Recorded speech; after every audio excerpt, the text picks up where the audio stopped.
on guys, I need to help me wake up a little bit. أيوة طيب زيه دحين. السلام عليكم. شكرا. Okay, so I've been kind of dabbling back and forth. Should I continue doing this in English as originally planned? ولا نتكلم بالعربي? Usually I أتكلم بالعربي with audiences because I feel like يرتاحوا أكتر يسأل أسئلة. But there are a lot of people occasionally who speak no Arabic and then they are left out of the whole conversation, which doesn't feel quite right. So the majority of the presentation will be in English. هحول عربي every now and then. If you have questions, كلمونا بالعربي, it's fine. So first to introduce myself, my name is Abdulrahman Aljiffry. I work in the KAUST Entrepreneurship Center and I co-lead one of our accelerator programs, the Qaddam, and the rest of the team is here. Collectively in the Entrepreneurship Center, we run two accelerator programs.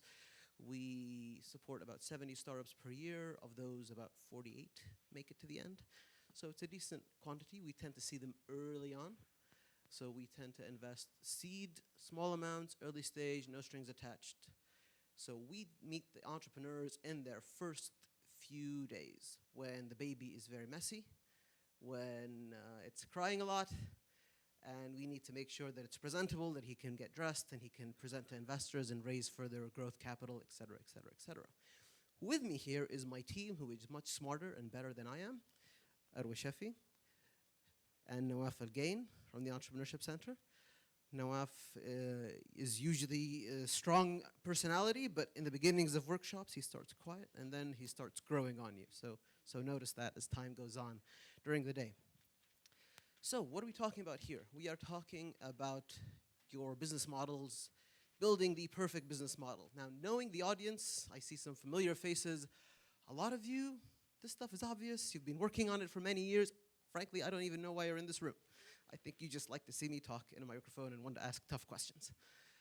But for those who want to start a startup, want to be reminded, want to be refreshed, if you are starting a startup now, if you are supporting entrepreneurs, if you're investing in entrepreneurs, then this is all stuff that we need to revisit. I myself revisit it every now and then just to make sure that, over time I haven't overestimated my personal gut feeling, which is a very, very human mistake that we can all make. A brief overview of the KAUST Entrepreneurship Center and what we do. We invest about $20,000 in two types of programs. So if you're a technical entrepreneur with intellectual property from a university, we have a program tailored towards that. We invest in about 30 technology startups per year.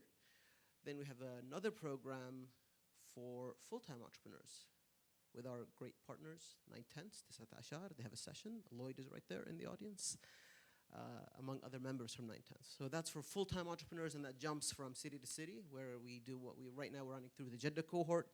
I think some of you attended the Riyadh demo day a few months ago. So we have dealt with quite a few quantities and quite a few industries. In low technology, that is physical products, focusing on education, all the way to membranes and genomics. So we see a lot.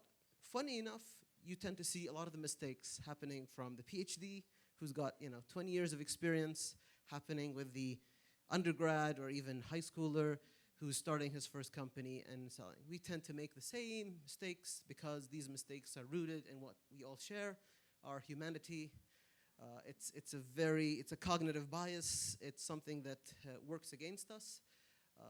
Frequently, the smarter people oftentimes trip themselves up overthinking things. And today, we're going to try to work around that. So, with that brief intro on the center out of the way, if you have more questions about who we are, what we do, please grab us during these sessions. This is not going to be me standing up here holding this mic for an hour straight. My throat won't allow me to do that, and I just can't go on that long. This is going to be an interactive session. This is going to be asking you to engage with us. Otherwise, this will end very, very quickly. We are here because humans use tools. From a hammer to a tractor, tools are very efficient. Now, there's a great story about an economist who went to China, who who saw a lot of people with shovels digging ditches. He said, why are you having these people dig ditches with their shovels? Why don't you just get heavy equipment, move all that dirt? They said to create jobs. The machine will replace all of these people. We need to have them working. We need to have them in jobs. So to which the economist replied, why don't you give them spoons then? You'll create more jobs. Tools are important, but we're not here just to talk about physical tools. There are also mental tools that we use. Mental tools help us do the same thing, get there quicker. Business models are one such tool. The reason business models exist is because people missupply these tools, people don't understand where they are, where they're meant to be used, and we see people all the time working on a business model canvas. They put a lot of sticky notes, they hang it up on the wall, and it stays there for months on end, unchanging. I hope today we can work together to fix that. All right, I hand over to Arwa Shafi. Thank you. So first, everybody has a Post-it and a pencil or a pen, right? I just want to make sure everyone has that. Grab it, please. Yellow Post-it, so each one, yeah, open it. So each one of you need to have at least one yellow paper. Tell us when you're ready. Pen in hand, Post-it in the other hand.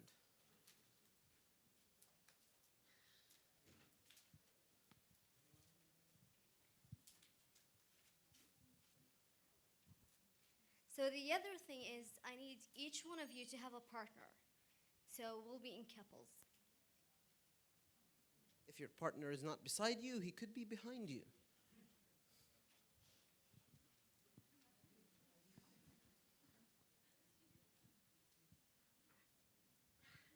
So is everyone ready? Do you have a Post-it, pencil, and a partner? Yes? Okay. So this is a very famous face. I think everybody recognize this. Who's this person? Jack Sparrow. I actually hear Jack Sparrow more than I hear Johnny Depp, funnily enough. Okay, what are we gonna do? So I need each one of you to look at your partner and sketch him or her in a minute. So I'll give you 1 minute and I want you to draw a sketch of your partner. 1 minute. Very easy. Time starts now.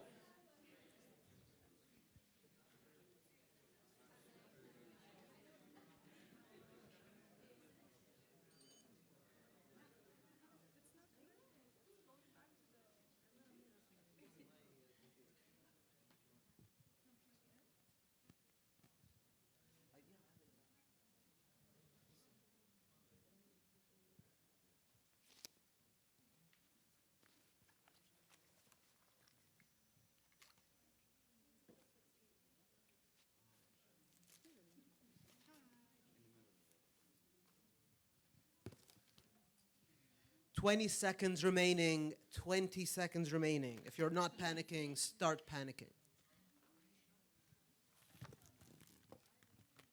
10, 9, 8, 7, 6, 5, 4, 3, 2, 1. Pencils down. Pencils down. Hands up. Hands up. Yeah. Let me see those hands. Okay. All right. This is the most important part. Okay?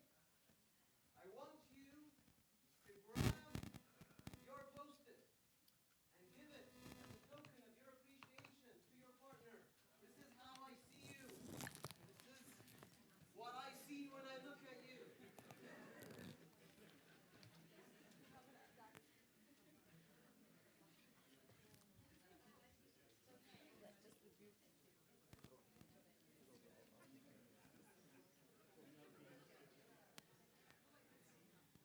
Okay, so now I need you to show the sketch to your partner.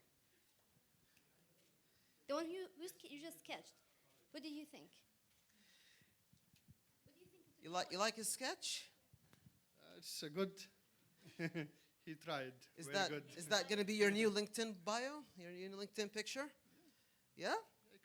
You know, it's a representation. Yes, yes. It's a He tried characterization. good. So how did you feel when you first started to draw?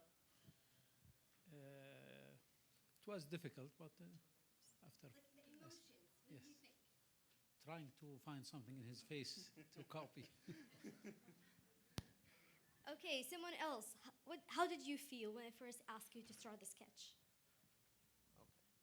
I don't know, okay, I guess, but it was just, how can I draw her in a way that is not offensive? Well, this is the thing we get most of the times. So before you even try to draw, you're thinking of the negative outcomes. You're thinking, how am I going to make her feel better because the draw will look so bad. What about you? How did you feel? It's very easy because I just draw niqab. Yeah, the There's women only get eyes to and a cheat. The niqab. women cheat. But you have to draw the eyes very detailed. Okay. How about you, sir? What was the first word that came out of your mouth when we said, okay, draw a partner? Okay, I can't say the first word that came to my mind, but yeah, I was like, it's going to be very difficult, and you know, I didn't do great. He was actually much better. He could use the glasses, the spectacles as a. There was a base that he could start to construct. So one of the first words that we hear that comes out really loud is the initial, I'm really sorry. He hasn't drawn anything. I'm really sorry, I'm really sorry, I'm really sorry. We get a lot of apologies, very, very effective apologies, because when was the last time you drew someone? When was the last time you drew someone? عربي بالعربي. مين أقول- انت اخر مره رسمت طيب. احد؟ أنا ما رسمت أحد ما رسمت؟ نهائي غير حياتك؟ الأستاذ. وقبل كده ما عمرك رسمت؟ في لا حياتك شخصيات فقط كرتونية. كلها؟ متى كنت طفل ولا؟ لا طفل. اوكي. اشياء كثيره من زمان ما سويناها. بس now we're starting to return. ليش؟ we're not comfortable. شيء غريب. مو دائما مرتاح اني اسوي شيء ما انا متعود عليه، شيء مستغرب منه. فنبغى نرجع. مين يرسم كثير؟ مين اللي يقعد يرسم؟